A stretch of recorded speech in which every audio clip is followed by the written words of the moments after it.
Okay, hi, I'm A.J Hoge, director of Effortless English and the author of Effortless English, Learn to Speak English Like a Native. And welcome to the Effortless English webinar with Pasal.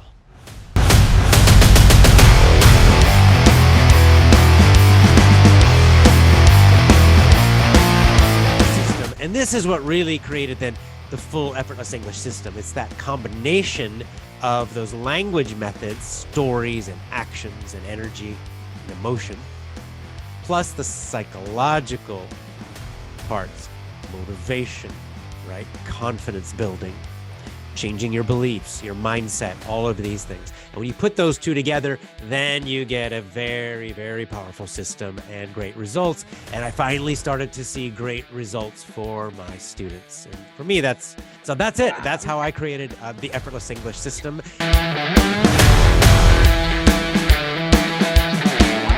37 or 27? 27. There are 27 fireplaces in the room. Is it cold or super, super, super hot? Super hot. Right. So I usually lose motivation when I learn English. What is your advice? okay, motivation, as I talked about before. The best is to find a way to enjoy it. This is number one, because then you don't need motivation. If you like something, you don't need motivation to do it, right?